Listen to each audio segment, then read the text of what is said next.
दोस्तों, आज की कहानी है। ससुर जी मेरे मायके वाले आ रहे हैं, आप ननद जी के घर रहने चले जाओ।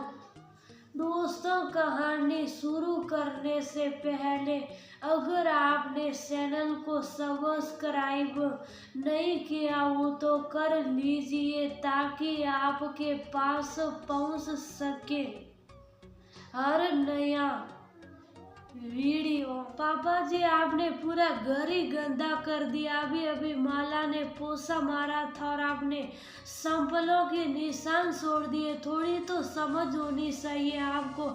आप बच्चे तो है नहीं, बल्कि यूँ कहा जाए तो ज्यादा सही है। आप तो बच्चों से भी ज्यादा कम अक्ल के हैं। बहू शीतल के मुंह से ये शब्द सुनकर हरमन जी हतप्रभ से खड़े रह गए। कैसे कलेक्टर की नौकरी में सिर्फ उनकी एक आवाज बड़े से बड़े मुजरिमों को हिलाकर रख देती थी, और आज उनकी बहू उन्हीं के घर में इतना सुना रही है। तभी पत्नी कांता जी ने उन्हें सोफे पर बैठाते हुए कहा, कोई बात नहीं जी, बहू की बातों का क्या बुरा माना, बस जुबान की तेज है, बाकी उसके मन में ऐसा कुछ नहीं है। अभी अभी पोछा लगा है ना, सूखा नहीं था, आपको देख कर आना चाहिए था।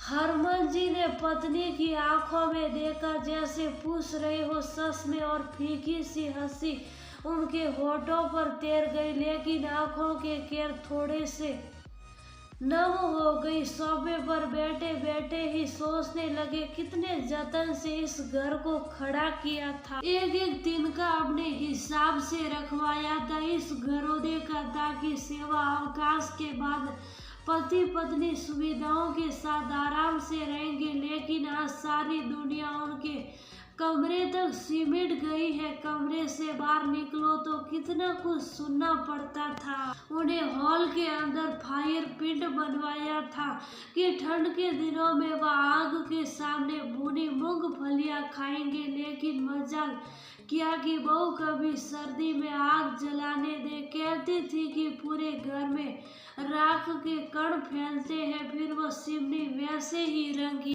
पूती देखती थी, एकदम उजली, क्योंकि बहू को वैसी ही पसंद थी, और जो बहू को पसंद हो वही होता था इस घर में। ये सब सोच रहे थे, तभी कांता जी हाथ में कॉफी का मग लिए वहाँ उनके पास आ बैठी। पति को बहुत अच्छे से जानती थी कि वह अभी गुस्से में थे, और उनके हाथ की कॉफी पीकर उनका गुस्सा शांत हो जाता था। कांता जी भी क्या करती, पति और बेटे रमन के मोह में फंसी एक भारतीय नारी जो ठहरी, दोनों तरफ बैलेंस बनाते बनाते ही उनका जीवन कट रहा था।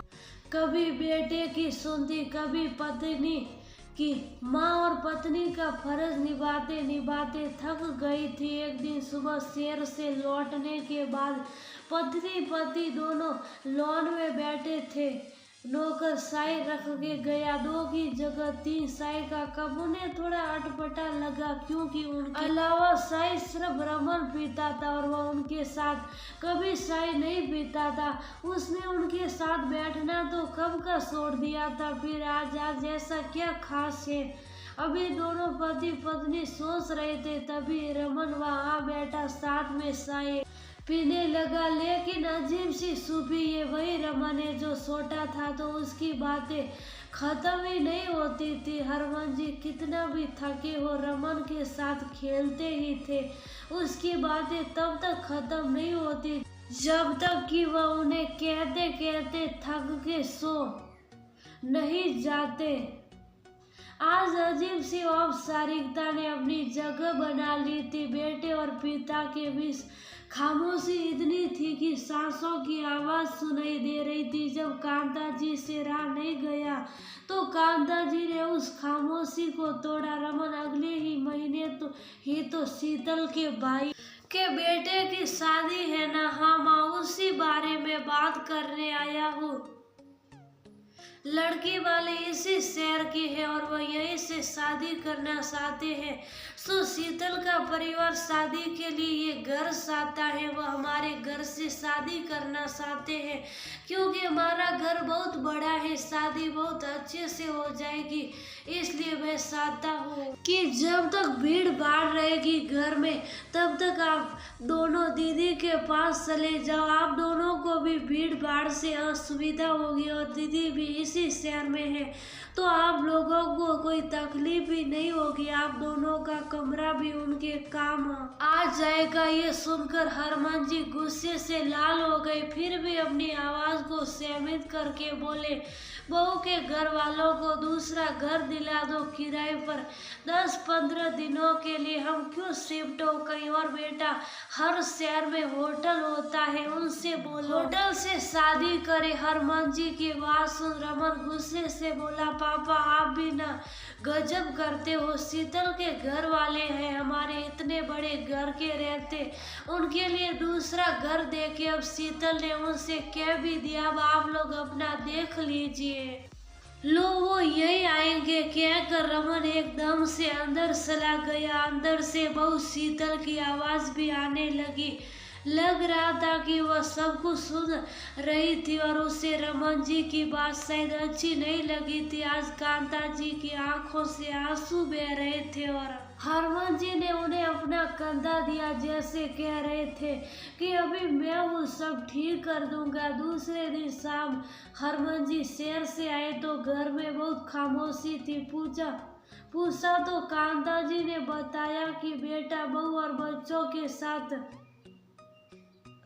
छुट्टी बिताने अपने ससुराल गए और बिना बताए हरमान जी मुस्कुराने लगे और बोले, देख पगली, यही बच्चे होते जिनके लिए तू मुझसे लड़ती थी, जिनके लिए जाने कितनी रातें हमने जगा के बिता दी। आज वो हमारे घर से हमें ही जाने को कह रहे हैं। कोई बात नहीं, मैं भी बाबू कहकर अंदर चले गए। 3 दिन बाद रमन परिवार के साथ लौटा तो दरवाजे पर ताला लगा था। ताला देख रमन परेशान हो गया। चौकीदार बेटा उन्हें देखते ही उनके पास पहुंचा। एक चाबी रमन के हाथों में दी और एक सीटी खोल कर लगा। वो खत हरमान जी का था, रमन के नाम। रमन, मैं और तुम्हारी माँ तीर्थ यात्रा जा रहे, 1 महीने बाद लौटेंगे। ये जो चाबी है ये घर की, तुम्हारे हाथ में वो घर की चाबी नहीं है, वो एक दूसरे फ्लैट की चाबी है जिसमें तुम सभी का सामान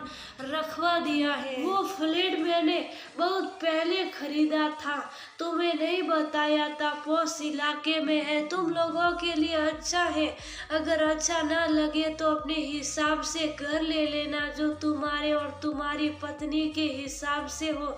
ये घर मेरा और तुम्हारी माँ का है और हम ही रहेगा, इसमें से हमें कोई नहीं निकाल सकता। अभी तक सब कुछ बर्दाश्त करता रहा था क्योंकि तुम्हारी माँ खुश रहे, लेकिन अब तुम्हारी बातों से उसकी आंखों में आंसू आए। ये मैं बर्दाश्त नहीं कर सकता। ये हमारा सपनों का घर में है जिसमें हम अपने बच्चों और नाती पोतों के साथ रहना चाहते थे, लेकिन शायद ईश्वर को ये मंजूर नहीं था और तुम लोगों को हमारा साथ पसंद नहीं था। वह घर मेरे और माँ के तरफ से तुम लोगों के लिए आशीर्वाद स्वरूप हिस्सा होगी तो रखना, वरना वापस कर देना। माता पिता होने के नाते हम अपना आत्म सम्मान नहीं खो सकते।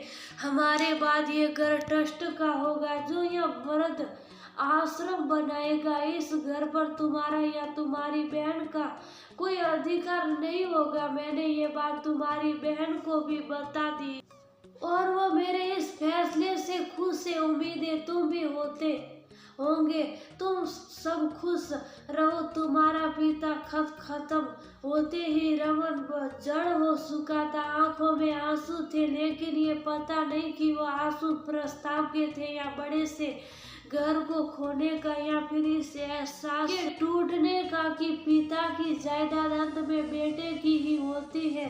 हरमान को इस तरह संगते में देख जब शीतल ने भी खत पढ़ा तो उसके पैर भी जमीन में गड़ गए। उसने तो कभी सोचा नहीं था पिताजी ऐसा होगा, लेकिन ये सब उसके और रमन के बुरे व्यवहार का नतीजा था। वो ये भूल गए थे जिस घर में वो रहते थे वो हरमन जी ने ही बनवाया था। उनको तो ये घमंड था ये सब उनका है। आज उनकी आंखों में पड़ी पट्टी खुद सुखी थी और उनको बहुत पछतावा था, लेकिन अब पछताने से क्या फायदा, वक्त तो हाथ से निकल गया।